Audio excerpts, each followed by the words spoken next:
Decoding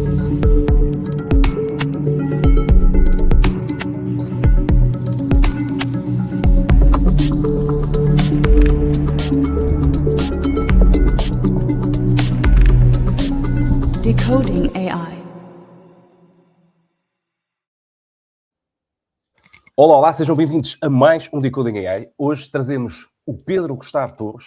O Pedro tem aqui um percurso impressionante e nós vamos ter hoje uma conversa sobre engenharia. Será que, enfim, qual é que é o futuro dos engenheiros em tudo aquilo que é a implementação da inteligência artificial? Mas já lá vamos. Portanto, o Pedro é Site Leader MEA e membro da Global Leadership Team da Salsify e anteriormente também esteve na Talkdesk como diretor de Software Engineering. Portanto, temos aqui alguém que, de facto, com esta visão global e que acaba por estar aqui numa posição única, não é? Portanto, liderar equipas de engenharia e produto à escala global e num contexto onde a IA, na verdade, já não é futuro, não é? É presente operacional. Nós, aliás, ainda antes de estarmos live, o Pedro referia, se calhar vamos falar de vibe coding também e perceber que isto, se calhar, não vai ser bem aquilo que as pessoas pensam. Não, nós vamos continuar a precisar de engenheiros, obviamente, para fazer esta curadoria, esta validação, mas já lá vamos, não é? Já lá vamos. Portanto, isto acaba por dar aqui ao Pedro uma perspectiva muito, muito prática, não é? Sobre o que está realmente a mudar aqui no desenvolvimento de software, que medos é que fazem sentido, o que é hype, e como é que, no fundo, aqui líderes e engenheiros devem preparar-se para os próximos anos. Pedro, muito obrigado pela tua disponibilidade. Estamos aqui muito entusiasmados com esta conversa. Então, se calhar aqui, para quem não te conhece, nós temos uma audiência essencialmente de business, tanto que procura atualizar-se e perceber como é que a AI vai impactar as suas indústrias, as suas áreas de negócio e as suas empresas. Como é que tu, no fundo, chegas à Salsify, como é que tu percorres também a Talkdesk. Portanto, aqui em a nutshell, quem é que tu és, não é? E muito importante até para depois percebermos o desenrolar da conversa, que é, no seguimento daquilo que tu fazes, quais é que são os tipos de decisões estratégicas que, na verdade, dependem de ti, porque isso depois vai, na verdade, impactar muito a tua visão e a conversa que vamos também ter a seguir. Certo. Boa. Olha, então, muito rápido, é assim, eu já tenho 46 anos, já tenho bastante anos de experiência assim, na indústria. Nunca investi muito em termos académicos, exceto de tirar o mestrado, e achei que estava bom por aí. Isto antes de Bolonha, ou seja, aquele ainda era muito que se dissesse. Mas comecei como software developer. Na altura nem sequer se falava muito em engenharia de software, era mais os programadores, analistas e por aí fora. E fui fazendo um trajeto mais ou menos normal e muito depressa percebi que gostava mais de pessoas do que propriamente do código, por assim dizer. E então acabei por fazer uma evolução natural para a gestão de projetos, gestão de equipas, perceber como é que os projetos funcionam, os PMIs, depois o Agile, que mudou a minha vida completamente. E trabalhei muito nessa componente do Scrum, do Agile, essas frameworks todas estão na moda. E depois, entretanto, apareceu-me o desafio da Talkdesk em 2016. Ou seja, a Talkdesk não era nada do que se conhece. Também eu falo de uma empresa de 150 pessoas, com talvez 60 pessoas cá em Portugal ou assim. E eu acabo por entrar para liderar e expandir a empresa para o Porto, porque antigamente só vivia mesmo em Lisboa. E pronto, quando saí, não me recordo, mas acho que eram tipo 2.000 e tal pessoas, tipo assim, um crescimento completamente maluco, unicórnio, essas coisas todas. Depois, entretanto, quando achei que estava a precisar de um projeto um bocadinho mais adulto, mais maduro, foi quando apareceu a Salsify, que é uma empresa que está assediada em Boston, e também tínhamos um escritório de cerca de 30 pessoas cá em Lisboa, se não estou em erro, e fast forward para hoje, temos mais de 250 pessoas em Portugal, a empresa tem quase 1.000 colaboradores, e pronto, e no meio disto tudo vivemos os Covids, agora os AIs, ou seja, tem sido assim uma viagem bastante vertiginosa. Ou seja, para quem nos está a ouvir, e está a ouvir, se calhar pela primeira vez, alguém com o teu perfil aqui no podcast, que tipo de decisões então passam por ti no dia-a-dia, não é? Alguém que está no teu papel, que na verdade acaba muito, parece-me que ter que também traduzir em outputs business aquilo que produto, software tem de fazer, não é? Porque na verdade tem de ter impacto no negócio, ou seja, o que é que tu na verdade, o que é que tu no teu dia-a-dia, qual é que é o teu foco? Se tivesse que dizer as 2, 3 coisas mais importantes no teu dia-a-dia, quais é que elas são? Boa. Olha, excelente pergunta. Então, eu tenho 2 grandes focos no meu dia-a-dia. Então, e às vezes vou começar pelo das pessoas, que é aquele que geralmente está mais chegado ao meu coração. Um tem a ver com garantir todos os dias que a Salsify é um ótimo sítio para se trabalhar e que as pessoas chegam ao domingo ansiosas pela segunda-feira, com vontade de vir trabalhar, ok? E isto, obviamente, não quer dizer que a empresa não tenha a ambição de ter muitos clientes, de ser um produto mundial, mas a verdade é que tudo tem que começar pelas pessoas. E se as pessoas estão contentes, percebem a missão, gostam de estar cá, tudo o resto acaba por ser uma consequência. Então esse é o meu primeiro grande foco. O meu segundo foco é percebermos junto dos clientes, junto da indústria, para onde é que nós temos que ir para que realmente o nosso produto continue a ser relevante, mesmo com AI ou com outra qualquer industry trend, como por exemplo, depois podemos falar aqui também um bocadinho, quase o comportamento do consumidor agora perante esta transição do Google Search para um OpenAI, não é? Ou para o ChatGPT, desculpem, que é agora já não pesquiso, agora vou ao LLM perguntar qual é o melhor produto para mim, não é? E obviamente nós temos de estar atentos a isso, mas para isso, essas decisões nunca as posso tomar sozinho, tomo sempre com alguém também de produto e alguém de user experience. E é aquilo que nós, inclusive, chamamos de uma Team One, que são estas 3 pessoas que, em conjunto, vão tomando decisões para onde é que o software tem que ir. Deixa-me aqui pegar num ponto. Oh, Pedro, eu já estou a sentir que tu vais falar, se calhar, de algo semelhante a mim, que é, tu falas numa Team One composta por 3 pessoas. Isto lembra-me muito aquilo que eu vou-lhe chamar a co-liderança ao dia de hoje, não é? Nós temos visto cada vez mais empresas que não têm um CEO, mas têm um co-CEO. São 2 CEOs, na verdade, que partilham essa liderança. E achei muito interessante teres referido esse conceito. Ou seja, como é que funciona essa partilha de decisão? Existe alguém que tem mais peso nessa tomada de decisão? Ela é realmente distribuída? Como é que funciona essa dinâmica? É excelente. Ou seja, eu acho que todos nós temos um peso igual, mas com um foco um bocadinho distinto. Ou seja, enquanto a pessoa do produto está muito a pensar qual é o problema que queremos resolver, o que é que eles aperceberam, o que é que eles ouviram junto do cliente, ou de um problema atual, ou de um desafio que temos que resolver, não é?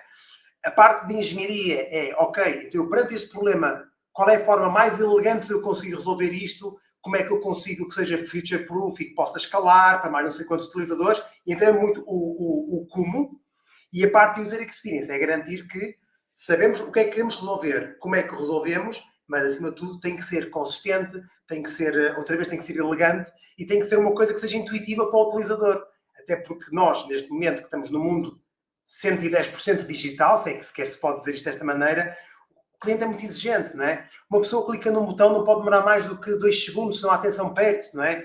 Se os ecrãs são diferentes uns para os outros, já não é a mesma coisa. E então a satisfação dos clientes baixam e é realmente quase estas 3 disciplinas que em conjunto acabam por tomar uma decisão que, lá está, como é que o número ímpar também ajuda que nunca haja provavelmente aqui um empate técnico, por assim dizer, não é? E que vamos, obviamente, concordar, com algumas cedências, obviamente, mas o importante é que estejamos o mais alinhados possíveis.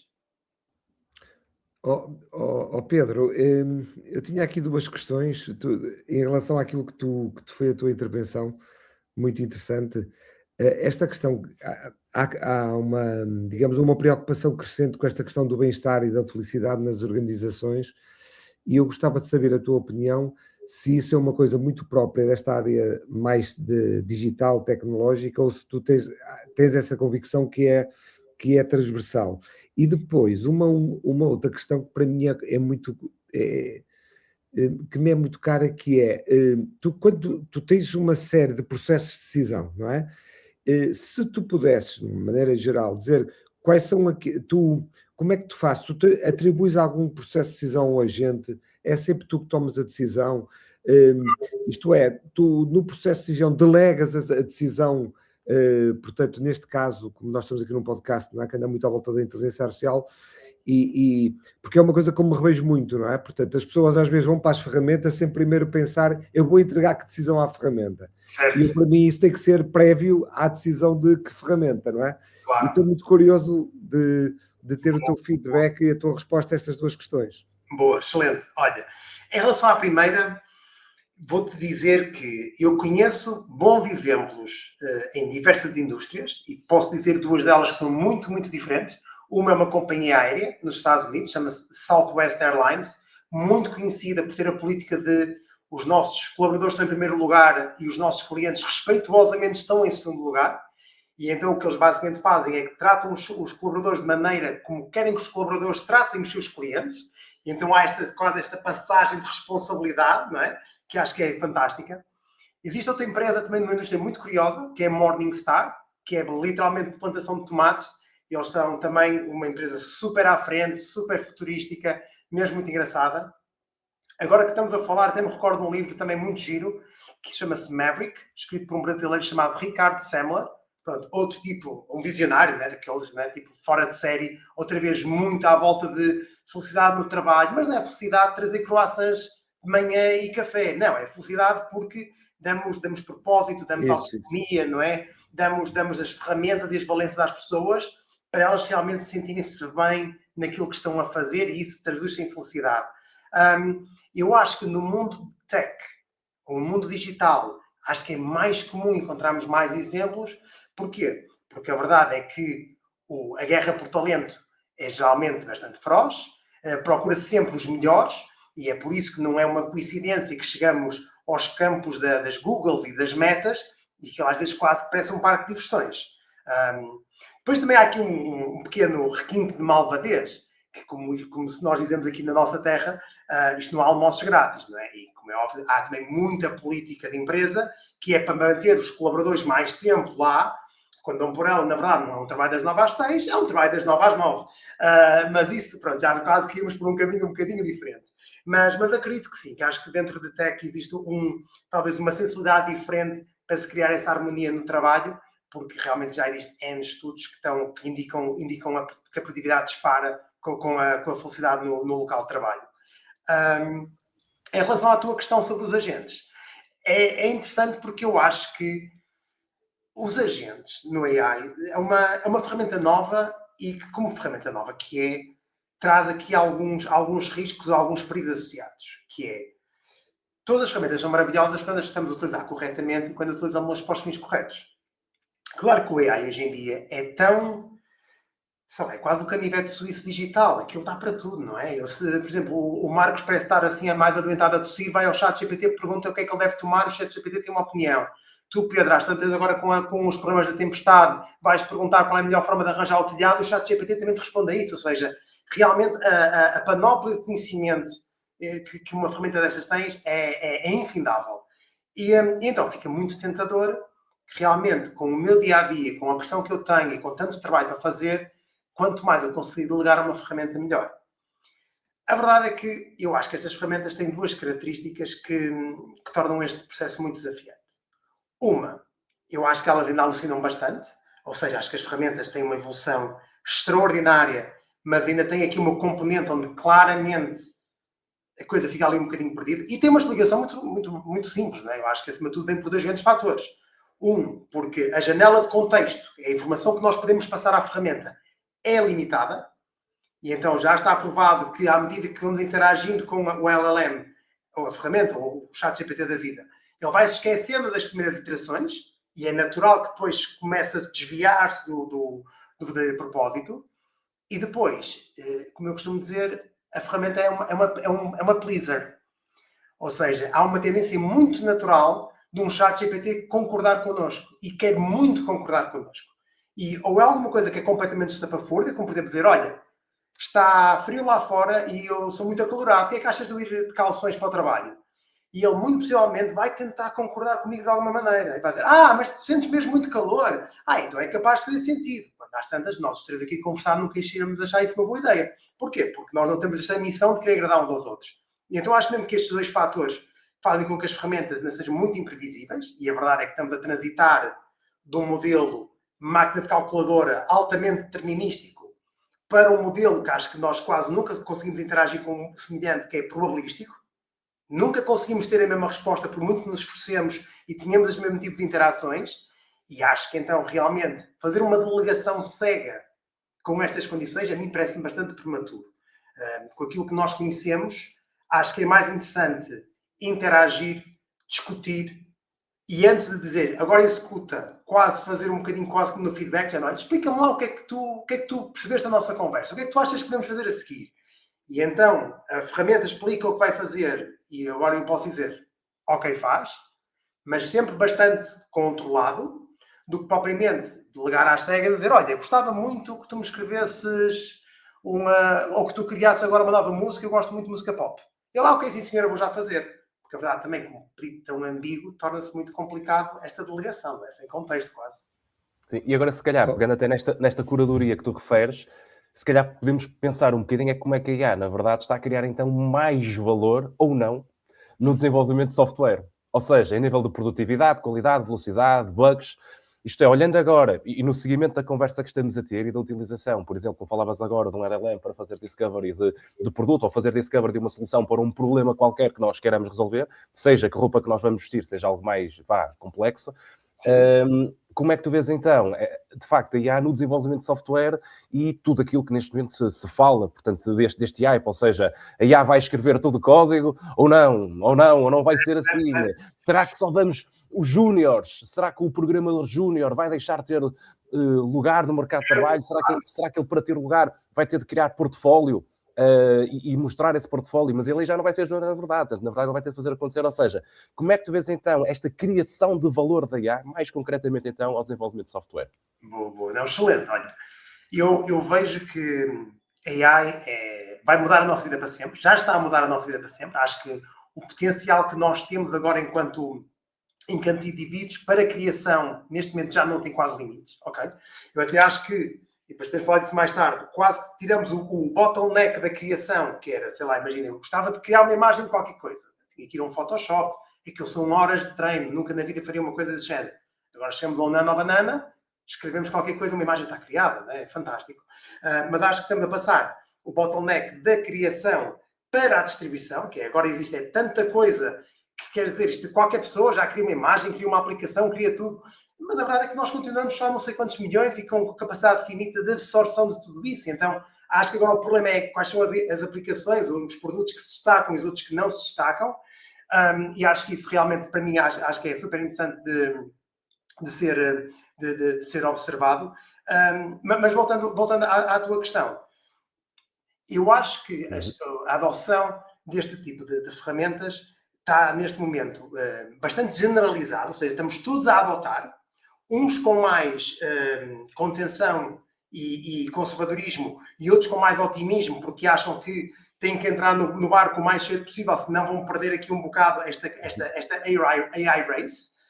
Mas aquilo que eu observo não é bem uma questão de ser um hype, não sei se vocês gostam de futebol ou não, mas há uma altura do futebol que chamam de silly season, que é quando há os boatos todos de o Benfica vai contratar o Mbappé, o Futebol Clube do Porto vai buscar o Vinícius Júnior, ou seja, há esta questão que é tudo um bocadinho pateta, porque depois vai-se a ver e as coisas não são bem também como estão escritos nos jornais. E acho que nós, no mundo do AI, neste momento vivemos assim. Ou seja, se nós agora pegássemos não vamos ao ChatGPT, vamos ainda um bocadinho old school ao Google Search, e andamos a procurar de porquê é que eu não devo adotar uma ferramenta a programar. Vão aparecer N conteúdos a dizer, as ferramentas alucinam, não estão prontas, não são fiáveis, limpam-me o código todo, deu-me cabo de uma base de dados, o trabalho de 3 semanas, ou o que eu dava a fazer com ele, foi destruído num segundo. E são histórias de horror, não é? Que uma pessoa olha e diz, ai meu Deus, eu não quero nada disto. Mas se eu começar agora outra vez, no mesmo dia, na mesma hora, a pesquisar porque é que eu tenho que adotar isto, vai aparecer N casos de sucesso, todos a dizer que foi maravilhoso, que nunca mais estão a olhar para o código, que a vida deles está a mudar para sempre. E como também se costuma dizer aqui no nosso Portugal, não é? A virtude, não é? Está no meio. E acho que nem estão a mar, nem estão à terra. Acho que a AI está para ficar. Acho que à medida que vai amadurecendo e tornando-se mais sofisticada, muda o seu nível de adoção. E devemos chegar a uma altura em que vamos usar a AI para fazer tudo e mais alguma coisa. Agora, quer dizer, acho que não está ainda exatamente onde é suposto estar, mas acho que já está com resultados muito promissores. E o nosso Júnior, Pedro? Para quem nos está a ver ouvir, e nós temos pessoas que também nos seguem nesta área, então como é que esta pessoa, como é que este Júnior, este developer, como é que ele vai entrar no mercado? Se é que, nós temos falado muito disto, por exemplo, eu não acredito que ele vai entrar no mercado, ele vai simplesmente criar o seu próprio projeto. Vai ser um solopreneur, que é uma das tendências cada vez mais que nós temos, é exatamente essa. Mas, então, ele quer começar por trabalhar por conta de outra, quem é a experiência, como é que ele então entra no mercado? Nós que ouvimos o Jason Wang da NVIDIA dizer que o milagre é a programação, é qualquer um de nós poder ser um programador. Portanto, isto é que, obviamente, aqui a provocar, não é? Portanto, aqui claro. Portanto, como é que tu vês aqui, então, como é que tu vês então isto? Sim. Olha, eu concordo em certa parte com o que a pessoa da NVIDIA disse. E vou-te dizer porquê. Porque, assim, a verdade é que, realmente, isto é uma nova fase em que olhar para as linhas de código começa cada vez mais a ser menos necessário. Se nós pensarmos back in the day, quando os computadores apareceram, isto não era tudo muito mais nem muito menos do que zeros e uns cartões perfurados que carregavam-se, metiam-se lá na máquina e a máquina fazia qualquer coisa. As máquinas ocupavam salas inteiras. Nunca na nossa vida nós conseguimos estar a fazer isto não é? Quando os computadores apareceram. E a verdade é que, à medida que a tecnologia foi evoluindo, foram aparecendo mais e mais camadas de abstração do código que o computador realmente interpreta, não é? Para aquilo que é produzido pelo humano. Então, se nós olharmos para o AI, de certa forma, é a última e mais recente evolução de uma camada de abstração, que é, se realmente aquilo que eu tiver a produzir, a minha interação final com o humano, for aquilo que eu desejo, de certa forma, as linhas de código começam a tornar-se aqui um bocadinho irrelevantes. Claro que neste momento ainda não são irrelevantes, porque tendo em conta que o AI pode tomar caminhos que nós nem sempre desejamos, temos estas questões todas que se fala agora no mundo da engenharia de software. Então e a segurança? Será que é seguro? E então será que consegue escalar logo para 1 milhão de utilizadores? E como nós sabemos, uma aplicação, quando é feita a pensar para nós três, é muito diferente de uma aplicação que tem que ser usada 24/7, 365 dias por ano. E isso, obviamente, acho que ainda não estamos lá. Agora, um júnior, como é que eu acho que isto funciona? Eu acho que isto, na verdade, não vai afetar muito. Eu acho é que todos nós, vamos chamar assim, quando temos o conhecimento, eu acho que nós estamos a transformar-nos naquele vilão do Homem-Aranha, não sei se vocês sabem qual é, aquele tipo que tem aqueles braços que saem, aqueles braços mecânicos. Isso. Eu acho que nós, com o AI, estamos a tornar essa personagem que é isto. Na verdade, eu já não tenho só 2 mãozinhas, eu já tenho muito mais capacidade. Agora, claro que essa capacidade não serve de nada sem o conhecimento. Por isso, não é porque eu pego num carro que de repente sou um piloto de Fórmula 1. Posso-vos garantir. Eu ao pé de Lewis Hamilton não sou nada. E nem sou grande condutor, mas mesmo assim, imagina que até fosse. Tal como também uma pessoa que não sabe nada de engenharia de software, não é porque está agora com uma ferramenta que produz código que passa a ser um engenheiro de software. É uma pessoa capaz de construir. E acho que isso é fantástico porque é uma democratização da construção de aplicações e outros artefactos digitais. Agora, não faz disso um engenheiro de software. Voltando à parte dos júniores, o que é que eu acho que acontece? Eu acho que todos nós estamos agora com capacidade de fazer mais coisas. E então, fora o hype de, ai meu Deus, já não há mais emprego para ninguém, e eu até quase que me ria, que há tempo a dizer, bem, se não há mais emprego para júniores, então de quem é que vai substituir os séniores? Então um dia destes vamos voltar todos, não é? É o eterno retorno, vamos todos voltar à era do papel, até depois conseguimos chegar novamente a uma nova era digital. Bom, isso acho que é um bocado aquele, pronto, olha, o bullshit que andávamos a falar, né? Que a malta precisa dizer isso porque há muito dinheiro aqui investido, mas isso não faz sentido nenhum, na minha opinião. Pedro, tu estás a dizer bem, ele é necessário, mas o papel ou a tarefa que ele tem que desempenhar, essa muda, ou não? Sim, ou seja, eu acabo por ter, concordo contigo, eu acabo por ter tempo para outras atividades, não é? Passa a ser às tantas alguém também muito mais supervisor, mais coordenador, mais maestro, do que provavelmente a pessoa que está a fazer ali as linhas de código. Mas isso, por acaso, tu estás a tocar em bem, acaba por ser um bocadinho aqui um dos maiores conflitos no engenheiro de software, que é o engenheiro de software vê muito o seu trabalho como eu faço as minhas linhas de código. E temos aqui algo de purismo, porque é muito, não, é o meu cunho pessoal, são as coisas que eu estou a fazer. Mas isto, na verdade, nenhum engenheiro de software está aqui para fazer linhas de código. Um engenheiro de software está aqui para resolver problemas reais dos utilizadores, do mundo, e isso é o que move as pessoas, não é propriamente as linhas de código. Agora, claro que as pessoas podem achar piada, como também há muita gente que adora ainda conduzir um carro de mudanças manuais, não é? E eu, a partir do momento que mudei para o automático, vi a luz, nunca mais na minha vida me apanham a conduzir um manual. Mas ainda há quem jure pelo manual, e não, isto é que é o prazer de conduzir, decidir quando é que eu meto a terceira velocidade. E eu acho que o AI é um bocado isso, ou seja, há os puristas que resistem, e está ok resistir, porque nós não temos todos que abraçar tudo à mesma velocidade, ou seja, eu posso ir um bocadinho mais à frente, outras pessoas podem ir um bocadinho mais atrás, não quer dizer que nós todos não acabemos por chegar lá, mas a verdade é que sim, a partir do momento que usas estas ferramentas, tornas muito mais high level e a garantir quase que estás a brincar com os blocos para construir o que tu queres, desde realmente andar ali nas entranhas, não é, do código, que obviamente que para mim é muito mais demorado e, sendo muito honesta, até menos prazeroso, porque dá uma boa, é a construção final, é quase um Lego, não é? Sabemos montar um Lego como os que eu tenho aqui. Claro, temos ali uns blocozinhos, mas não é os blocos que dá depois a piada toda, não é? Depois o que dá o giro é eu ter aquilo ali, não é? É o que me dá gozo e para onde eu olho todos os dias. Pedro, eu estava a ouvir e eu utilizo muitas vezes uma frase que eu acho que é isso que estás a dizer mesmo, que é o impacto é muito mais no trabalho do que no emprego, não é? Sim. Portanto, sim, o impacto da IA, não é? Completamente de acordo, completamente de acordo. E eu, se calhar, deixa-me só, aos dois Pedros, neste caso, até no seguimento do que dizias, Pedro Aguiar, Porque eu estava aqui a pensar, e só mesmo para dar este seguimento, Pedro, ao que disseste, e partilhar este desafio com os dois, que é, na verdade, mais do que mudar o trabalho, muda a trajetória profissional. O que me parece que nós nos próximos anos vamos assistir não é a mudança do trabalho em si, como nós o fazemos hoje, mas é das próprias carreiras profissionais, das próprias trajetórias profissionais. É um impacto a muito mais longo prazo. Portanto, não é apenas a 2, 3 anos a redefinição da função, do job description no curto prazo, é essencialmente uma redefinição de toda a trajetória profissional que se calhar um programador vai ter de fazer. Que diz um programador, diz, inclusive é um professor, diz as mais diversas funções. Como é que vocês veem esta, ou seja, não só no curto prazo, mas no longo prazo, muito mais do que esta job function, de short term, mas claramente a trajetória profissional a longo prazo. Como é que vocês veem isso? Boa. Olha, eu vou-te dizer que eu nunca tinha pensado sobre isso, e agora que tu estavas-me a dar esse challenge, para mim fez um clique muito engraçado, que é, a maior trajetória, em termos de mudança que eu vejo na carreira do engenheiro de software, é que, pronto, isto classicamente começas como engenheiro de software, depois passa ali para staff ou principal, que é quando vais tendo mais senioridade, e há depois ali uma altura em que acabas por ter ali um bocado uma função mais de arquiteto, e arquiteto de software, que é quando estás literalmente a fazer esta coordenação destas peças todas e não estás tão preocupado com as linhas de código, mas estás a garantir é que este sistema vai falar com este, e lá está, há uns building blocks. E eu, de certa forma, vejo o AI a começar a empurrar o engenheiro de software para se tornar muito mais depressa, ou até quase começar desde o início, como sendo um novo arquiteto, que é o arquiteto de software, ou seja, já não há esta necessidade do low level, de saber as linhas de código, como é que não é, ou seja, que é literalmente esta parte mesmo muito detalhada. Mas, na verdade, aquilo que eu tenho que perceber é, ok, eu para fazer uma aplicação como o YouTube, eu vou precisar sempre ter estas 4 ou 5 peças. E elas vão ter que falar umas com as outras e encaixar neste tipo de maneira. E isso, lá está, são aquelas coisas que acabam por te empurrar nesse sentido. Porquê?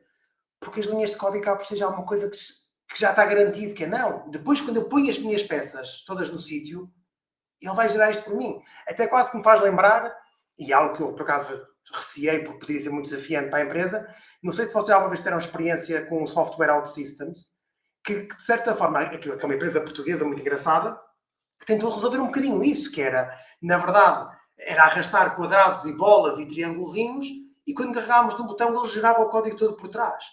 Já ninguém preocupava-se muito com o código. E eu acho que, de certa forma, o AI e os vibe codings e tudo, é trazer esta questão, que é, não, como é que eu agora, só com peças ou com linguagem natural, consigo produzir aquilo tudo de forma quase instantânea, que de outra maneira ia demorar 3 meses a chegar lá. E isso acho que é completamente game changing, redefinir as carreiras todas, a ambição, a maneira como se seleciona a engenharia de software nas universidades, acho que isto é completamente disruptivo. Isso.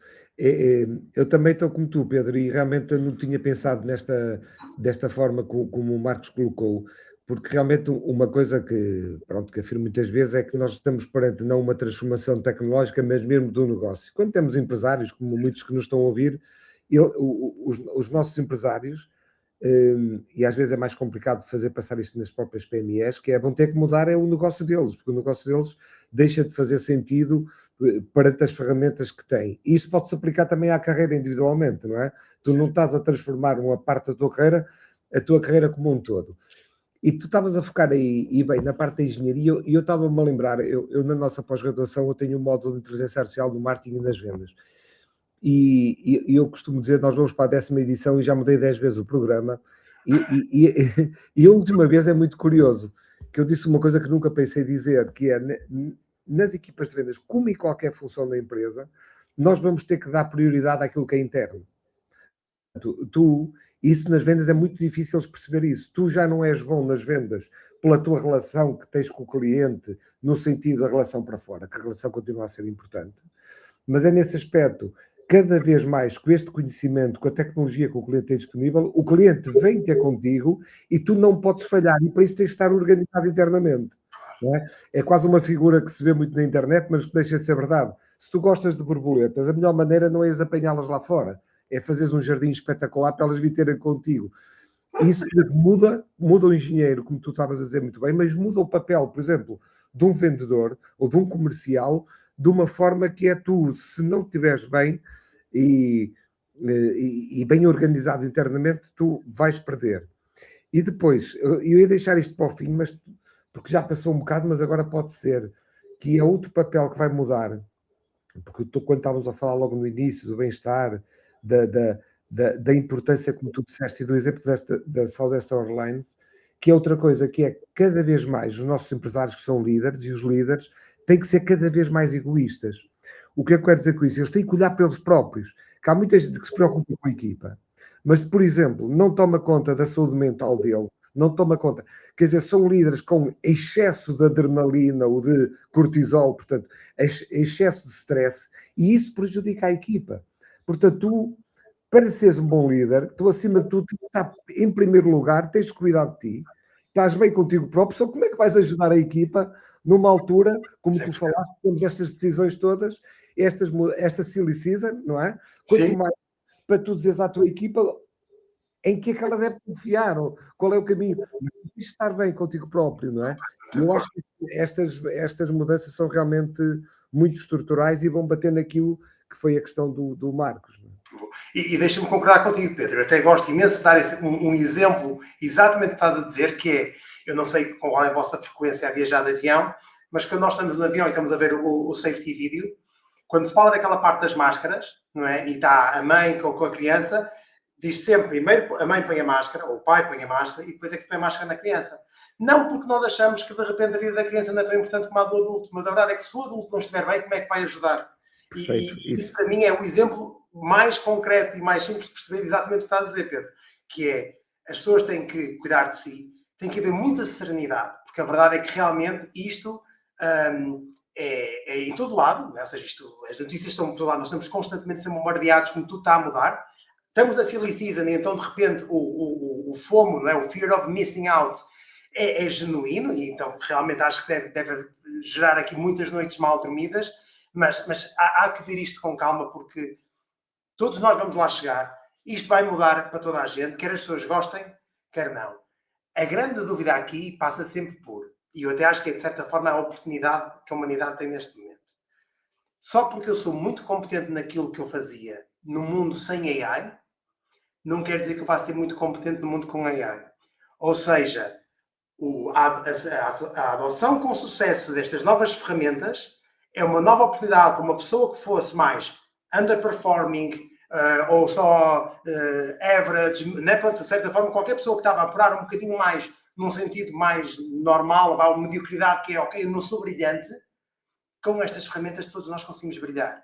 E quem neste momento era muito competente antes, com estas ferramentas pode ser completamente outpaced por alguém que tipicamente não era tão forte. E isto é quase uma nova oportunidade de nós próprios nos redefinirmos no mundo profissional, quer sejamos entrepreneurs, empreendedores, quer estejamos a trabalhar numa empresa grande, porque acho que realmente isto são ferramentas que nós nunca vimos. As possibilidades são infinitas. Então agora mudando aqui para outro tema, propriedade intelectual e direitos de autor. Ora bem, vamos lá então a este tema sensível, não é? Se o código é gerado, vamos lhe chamar por uma máquina, quem é que é o verdadeiro autor? Até porque há bocado falavas das linhas de código, porque o código é meu, o código não é meu. Então quem é que é o autor? É o programador, a empresa, é o modelo? Em que é que nós ficamos? Não, é assim, olha, acho genial. É assim, é neste momento dos temas que mais me têm interessado. Ou seja, eu tive a felicidade de estudar um bocadinho de direito informático quando estava na universidade e muito esta questão dos direitos de autor e a propriedade intelectual. E acho que isso, neste momento, merece um debate profundo, não é? Porque, reparem, eu acho que já hoje em dia havia coisas que nós observávamos que eram muito interessantes. Por exemplo, vou-vos falar aqui de um exemplo muito, muito mundano para ser fácil de perceber. Um escritor. Nós temos escritores que realmente dedicam-se corpo e alma à sua escrita, escrevem um livro a cada 3 anos. Temos os Dan Browns desta vida, que acredito que são pessoas que escrevem à linha tudo aquilo que fazem. Mas nós temos outros autores que já confessaram, e alguns deles nacionais, que têm quase uma equipa de escrita. Ou seja, uma equipa, um exército de pessoas que estão a escrever para eles, e eles lá está, têm aqui um papel mais de orquestração. Não, olha, a imagem, ou aquilo que é suposto é acontecer isto é o enredo, este é o plot twist, e é assim, sabe. E ele depois tem escritores, não é? Porque a verdade é que alguns deles até apresentam telejornais, por isso ou estão a fazer telejornais ou estão a fazer livros. Não há hipótese, não é? Não há milagres. E a verdade é que as pessoas é que assinam, né? A pessoa assina o livro com a escrita dos outros. Transpondo isto agora para o mundo da AI, o que é que nós estamos a observar? Os documentos são escritos por AI, o código é escrito por AI, até a música pode ser gerada por AI. Isto, na verdade das verdades, o autor de tudo agora que nós daqui para a frente vamos consumir, tudo acaba por ser uma máquina. E então, acho que há aqui uma grande redefinição, na minha opinião, que ainda não está a ser debatido, que é, então, mas como é que nós vamos pensar agora nos direitos de autor, quando, na verdade, eu posso ser o mastermind, mas não estou a pôr o meu músculo, o meu suor atrás disto. Porque antigamente a autoria, os direitos de autoria eram muito à volta do suor. E até se dizia uma coisa muito engraçada, que era, ora bem, eu estou a fazer 10 mil linhas de código para um programa e convido a ti, Marcos, para vir trabalhar comigo uma tarde. Bastava-te fazeres uma linha de código, lá no meio, que tu já eras co-autor. E já íamos ter que dividir lucros, fazer essas coisas todas. Por isso é que isso era tudo sempre debatido com cuidado, quem é que mexe no vosso código. Isto, na verdade, agora já não é bem assim. Ou seja, estamos a falar de máquinas que aprenderam com outros humanos, não é? Porque, reparem, as LLMs vão buscar o conhecimento aonde? À internet. A tudo o que outros humanos já fizeram. E então agora tudo que está a ser gerado é em nome de Pedro Torres, Marcos Castro e Pedro Aguiar? Ou isto, na verdade, disse toda a autoria do ChatGPT? E acho que esta conversa ainda não surgiu, mas muito naturalmente tem que surgir, porque acho que tem que haver um completo overhaul da maneira como nós estamos a ver a autoria. E, em último caso, quase dizer que em último caso, não existe falar de autores. Quer dizer, tudo que é produzido acaba por ser um bocadinho democratizado e é de todos. E depois, obviamente, desenrasca lá o pricing model, mas isso já são uns 500. Porque, se calhar agora pegando na metáfora que utilizaste há bocado do futebol, é um bocado como uma equipa, não é? São os jogadores que estão em campo e que resolvem o jogo e que disputam o jogo, mas é o treinador, ou seja, se não há um treinador, e por exemplo, nós vimos no Real Madrid um Carlo Ancelotti versus aqueles que lhes sucederam e que não está todo relacionado com competência técnica, seguramente, mas muito mais com competências humanas, liderança daquele que é um balneário com características muito específicas. Portanto, na verdade, não é só sobre quem está dentro do campo a atuar, o treinador, ou seja, o maestro, o orquestrador, é fundamental para que também tudo o resto possa realmente acontecer. Ou seja, para tu conseguires o ChatGPT te dê código, que o ChatGPT, mais uma vez, seja qual for, te dê aquilo que tu queres, tu tens de saber o que tu queres. Tens de conseguir iterar e conseguir chegar a um output que realmente traga valor concreto para o contexto do negócio e do problema que estás a resolver. Portanto, na verdade, tu, no seguimento do racional que estavas a fazer, tu tens essa autoria. Quando tu vais receber, no fim, as medalhas ao palco, não é? E eles te vão colocar a medalha de vencedor da Champions, o treinador e a sua equipa técnica também vão receber medalhas. Não são só os jogadores, não é? Verdade. Não, 100%. E acho que não é? Voltando agora aqui ao nosso exemplo, eu acho que os direitos de autor talvez comecem a ter que incidir mais sobre a ideia, sobre a orquestração, do que propriamente sobre, não é, o esmiuçado que cada vez mais se vai tornando irrelevante, não é? Porque a verdade é que até mesmo a propriedade intelectual das empresas, imaginem de software, neste momento estamos muito focados no conjunto de linhas de código que geram um comportamento, mas ninguém está focado nos zeros e nos uns que aquilo gerou por trás. Ou seja, eu acho que nós depois vamos cada vez ter que transpor o foco do que é propriedade de alguém cada vez a mais alto nível. E então, segundo tu disseste bem, Marcos, possivelmente já não é essas linhas de código, vai ser a ideia da construção, a maneira como se conjugou aquelas peças, tal como nós temos depois de um treinador, como é que montou provavelmente a formação sobre 40 passos ou 50, porque não é por aí. É o modelo de jogo. Normalmente no desporto costuma ser o modelo de jogo, não é? Que são os princípios e os comportamentos do que os teus jogadores adotem em campo. Imagina, se queres marcação à zona, marcação homem-homem, como é que se comportam nas bolas paradas defensivas ou ofensivas. Esse modelo de jogo é quase que, entre aspas, isto agora é altamente discutível, mas é quase que proprietário de um treinador, ou seja, cada treinador tem o seu.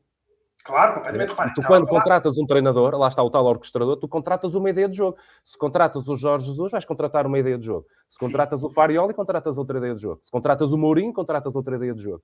Não é? Portanto, na verdade, o output que tu vais depois trabalhar tem muito a ver com a ideia de jogo que o teu treinador, orquestrador, porque essa é realmente, dá para fazer aquilo que metáfora, é realmente engraçada. Que realmente tu queres, não é? Para teres na tua empresa, não é? Se tens uma empresa num determinado contexto, numa determinada direção, tu se calhar vais precisar de um orquestrador que tem uma ideia de jogo como o Mourinho. Ou não, se calhar precisas de alguém que tem uma ideia de jogo como, lá está, o Farioli ou o Rui Borges, para passar aqui por todos. Não foi de habilidades. Não, mas é verdade, e repara que até inclusivamente depois chega a... Esqueceste do Rui Borges, cuidado. Não, eu referi agora, referi especificamente o Rui Borges. Agora é passar por todos. Não, estão todos incluídos. Então o do Braga, nós gostamos de falar. Eu sou sportinguista, pronto, por isso é que eu estava... E pelo Carlos Vincent e por Luís Pinto, já agora por todos. Todos os clubes só têm a sua beleza.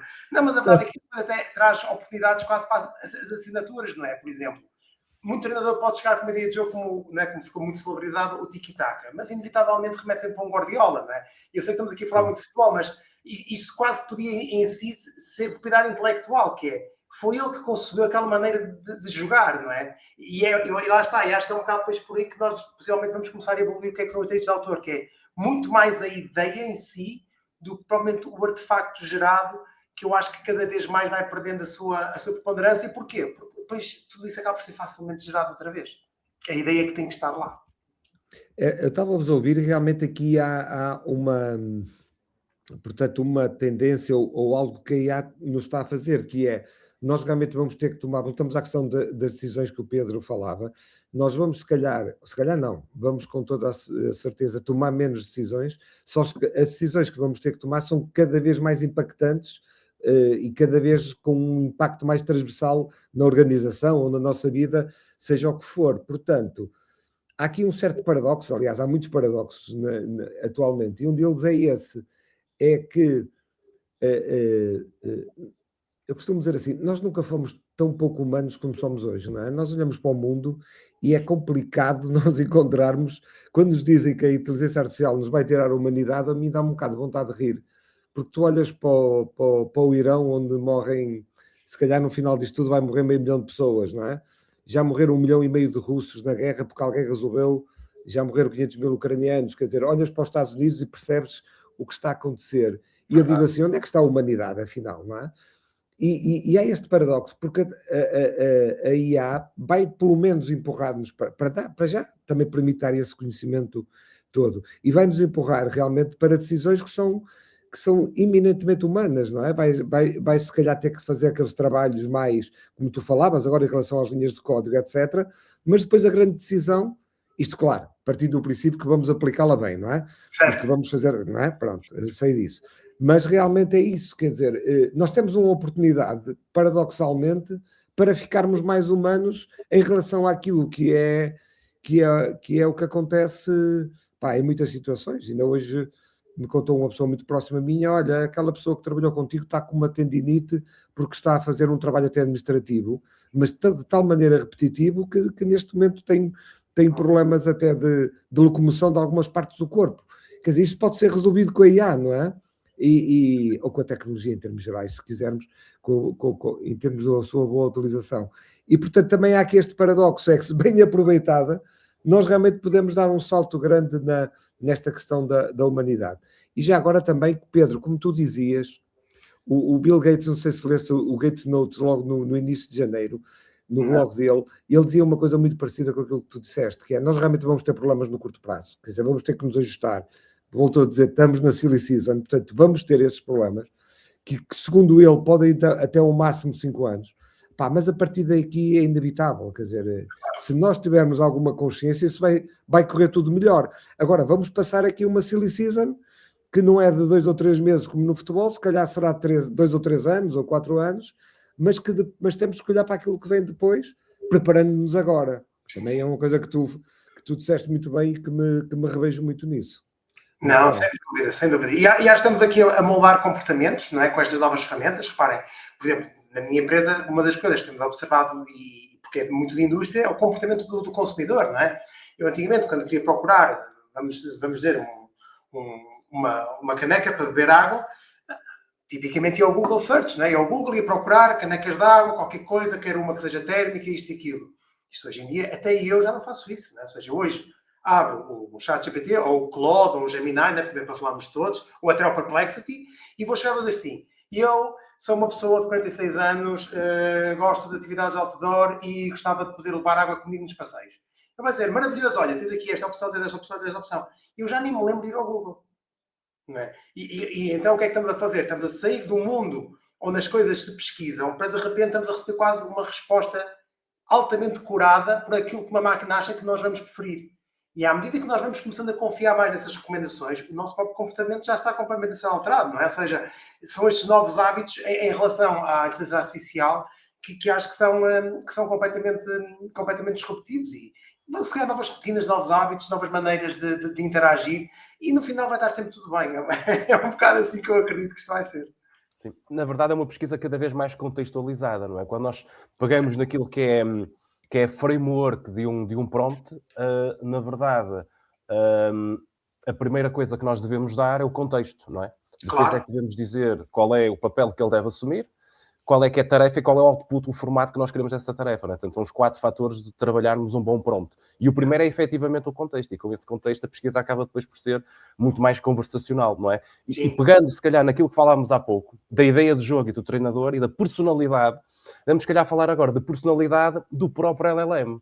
Ou seja, se nós, na verdade, e pegando mais uma vez naquilo que estamos a falar agora, no contexto, e no facto de há bocado também teres falado nos pleasers, não é? Portanto, os LLMs com pleasers, se nós pudéssemos configurar a personalidade destes modelos, mais críticos, menos críticos, mais politicamente corretos, mais confrontacionais, tu achas que isto tornaria a tecnologia mais útil como meio para chegarmos a um fim? Mais perigosa? Como é que tu na verdade vês isto a acontecer nos próximos anos? Até no momento que o Pedro Aguiar referia agora há pouco. Não, olha, acho que é excelente a tua observação e vou-te dizer porquê. Porque nós, enquanto humanidade, não é? E principalmente nos últimos 5, 6 anos, não sei, acho que foi quando houve até mais foco nisso, chegamos à conclusão que as melhores equipas eram as equipas que eram diversas, que abraçavam a inclusão, que tinham em consideração a equidade, e percebia-se realmente, há estudos disto, não é? Isto já não é achismo, há estudos disto, que realmente comprovam que as equipas são muito mais capazes, não é? E que não é esta questão de que estamos todos formatados, somos todos rigorosamente iguais. Neste momento, quando nós utilizamos estas ferramentas, elas são todas muito formatadas e todas muito iguais, que é, elas estão todas muito interessadas em agradar, até um certo ponto interessadas em ter conversa connosco, porque elas próprias também querem que nós consumamos os tokens, e há aqui também um certo fator económico à volta de um comportamento que tem muito pouco de aleatório, e acho que está mesmo muito de propósito para ter o comportamento que tem. Mas a verdade é que elas são todas muito parecidas neste momento. E então, lá está, nós interagimos com a nossa LLM e ela está sempre alinhada connosco, que inclusivamente chega a pontos muito infelizes, que já gerou inclusivamente, ou já levou a que jovens adolescentes se suicidassem. Já houve notícias dessas. Porquê? Porque no final elas vão sempre compreender e vão sempre apoiar. E isso é assustador. Eu acho que realmente no mundo onde eu acho que temos que trazer muito esta ética no AI, na inteligência artificial, acho que temos genuinamente que ser muito mais capazes de dizer, não, eu quero ter uma que me apoia, eu quero ter uma que é muito mais crítica, eu quero ter um que é sempre o advogado do diabo, porque acho que é quando nós próprios também conseguimos chegar a resultados muito mais interessantes do que quando só está tudo a bater palmas, inclusivamente a máquina, não é? Isso não serve para nada. Olha, deixa-me só partilhar aqui 2 pontos. Um que me lembrei e que imediatamente sorri, que foi um meme relacionado precisamente com este sharing pleasers, que é um meme onde aparece alguém numa cama de hospital, doente, e aparece um robô ao lado a simular que é o ChatGPT. E ele diz-lhe assim, olha, então tu disseste que eu podia consumir cogumelos. E ele, tens razão, a verdade é que tu não podes consumir cogumelos, porque os cogumelos têm isto, isto e isto. Ou seja, ele perguntou, posso consumir estes cogumelos? Ele, podes. Ele consumiu, sentiu-se mal. E depois ele disse, olha, eu senti mal ao comer estes cogumelos. Pois claro, tens razão, estes cogumelos... Esse é um meme que eu me lembrei agora relativamente a isso. E o segundo ponto que eu quero trazer, se calhar, para cima da mesa, nós falamos de saúde mental agora. E é uma área muito interessante relacionada com a área da inteligência artificial. E ainda esta semana vi um artigo precisamente relacionado com aquilo que é uma utilização cada vez mais clara dos LLMs por parte das pessoas para fazerem aquilo que é, no fundo, a sua prática clínica. E o psicólogo, hoje mais do que nunca, não deve excluir esta informação que é fundamental para a sua prática clínica, porque aquilo que a investigação está a dizer é que as pessoas partilham com o LLM ocorrências e factos que não partilham com o psicólogo. Porque se sentem mais à vontade, porque se sentem maior abertura, porque não têm, digamos, ali um juízo, entre aspas, não é, daquilo que a pessoa vai dizer.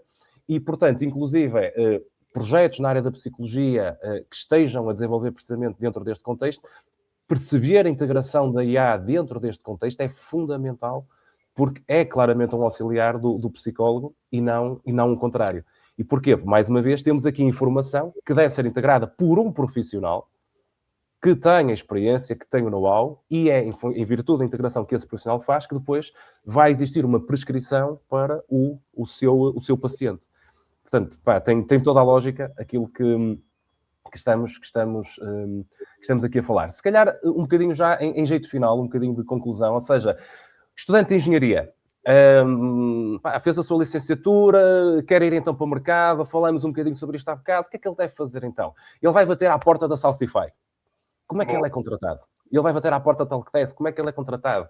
O que é que ele tem de fazer? E vamos, obviamente, pegar no tema do engenheiro, que é o contexto muito aqui do nosso podcast de hoje, mas que, na verdade, dá para qualquer área, não é? Mas pegando, neste caso, então, do engenheiro em particular, o que é que ele tem de fazer que outros, se calhar, não fazem para se poder diferenciar quando comparado com aquilo que há 10 anos era a entrada no mercado de trabalho deste profissional? Excelente. Assim, eu acho que a grande diferença é literalmente o quão é que a pessoa está disposta a trabalhar com as ferramentas de IA.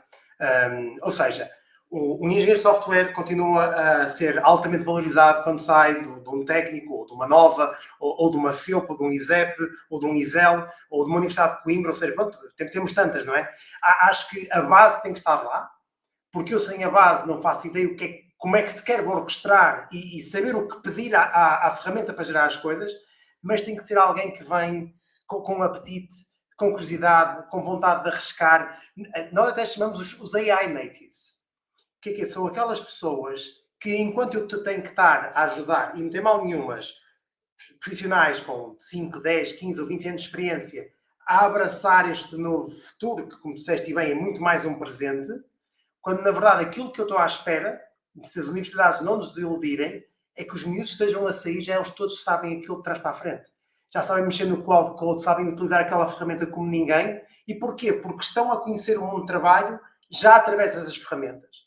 E então isso para mim acho que é uma super mais-valia. Claro que continuam a precisar de crescer e do mentoring, dos coachings e entender o que é que a máquina faz por trás, porque acho que isso é sempre valioso. Mas essas pessoas que hoje é quase como, por exemplo, imagina escrever um texto, não é? Ou seja, imagina o que é, e eu vou pensar em criar um texto e abro um documento do Word, estou para ali a pensar o que é que vou escrever e chega um rapaz, uma rapariga de 21 anos e para escrever um texto, ChatGPT, quero escrever um texto que faça assim, tarará. É logo a maneira como se aborda um problema. E então eu acho que se estes miúdos que agora estão a sair para o mercado de trabalho ainda estiverem agarrados às maneiras antigas de fazer, acho que muito depressa são ultrapassados para os que estão a abraçar o futuro, que nesta verdade é um grande presente, e isso para mim é que é o grande diferenciador de conseguir ou não um emprego hoje em dia. Para a informática, sem ser informática, para ser honestos. Pedro, deixa-me aqui pegar numa coisa que tu disseste assim um bocado, que eu achei muito aliada, se as universidades não nos desiludirem, porque eu acho que elas estão... No tema do ensino, exato. Do ensino, isso é, e esta questão, e depois cada um nós terá a sua opinião, mas esta questão dos professores universitários virem dizer que são contra, não é, a utilização da IA, eu acho uma coisa incrível, não é? E faz-me lembrar nos anos 60, não é? Aquelas manifestações que vamos ver ao YouTube contra a utilização da máquina calculadora. Claro. As pessoas, não é? Podiam olhar para trás e pensar que já os professores da universidade, nomeadamente os de matemática, nos anos 60, vinham para a rua dizer que as casas iam passar a cair porque os engenheiros civis não iam saber fazer contas. E eu fico admirado com pessoas que são pessoas... E como é que é possível, não é? Como é que é possível? De facto, não é? Alguém que até trabalha a área da investigação, portanto, a partir de estar mais perto da inovação. De mudar, não é? Aquilo que falávamos há bocado, é transformar o negócio, é transformar a carreira, como dizias, Marco, mas é transformar também o ensino, a atividade. Voltamos ao Bill Gates, a saúde e a educação são de longe as áreas onde realmente este impacto vai ser maior.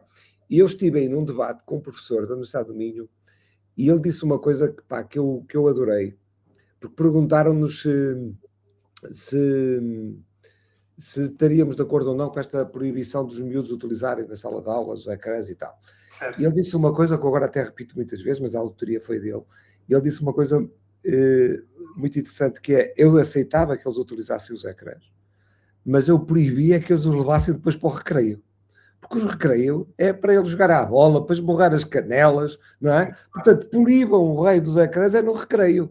Essa questão da socialização, dessa questão toda que também já falamos. Agora, dentro da sala de aula, não, quer dizer, vamos aproveitar isto de uma forma diferente, e por isso isto até me levou a ir ver os currícula. Quando a gente vê os chineses, não é? Realmente não é por acaso, que avançam a partir, e acho que é a Eslovénia, aqui na Europa, a partir de 6, 7 anos a introdução da IA, mas os chineses, nós vamos ver, a introdução da IA começa pelo pensamento crítico e pela ética, por exemplo. São as duas primeiras áreas de conhecimento, e nós às vezes criticamos, pôr logo os miúdos, não. Começam realmente, porque tu também já referiste isto, eu vou continuar a fazer linhas de código, etc. Agora tenho que ter uma aproximação crítica pela arquitetura desse código, eu não sei tecnicamente, não é? E realmente é isso, eles estão a começar por aí, estão a ensinar pensamento crítico, estão a ensinar ética, e é assim que começa aí. E pronto, e realmente deixar também um bocadinho esse testemunho. Boa, fundamental, muito bem. É isso mesmo. E então, pronto, acho que chegamos ao fim, não é? Portanto, aqui do nosso podcast. Se calhar só um desafio, um repto final para ti, Pedro, que é quando é que vamos deixar de ser nós a tomarmos decisões? E será que algum dia vai existir? Não vai? Como é que tu vês este caminho a acontecer nos próximos anos? É assim, eu digo-te que acho que é um bocadinho assustador não deixarmos de tomar decisões, né? Ou seja, acho que eu quero acreditar, ou a maneira como eu gosto de encarar o futuro é que realmente a tecnologia consiga tornar a nossa vida cada vez mais confortável. E então isso implica que, eu não sei se vocês lembram-se dos Jetsons, que eram uns desenhos animados, que era tipo no espaço, e tinha lá a empregada de limpeza, que era um robô, que andava lá e que tomava conta daquilo, limpava-lhes a casa, cozinhava o pequeno almoço e isso tudo. E eu imagino que nós, e principalmente agora com a AI e com a questão toda dos humanoides, que nós podemos evoluir num futuro em que realmente a nossa vida seja cada vez mais confortável, e não temos que limpar a casa, e não temos que cozinhar, e as coisas aparecem todas para que realmente nós possamos nos focar no que de bom a vida nos pode trazer.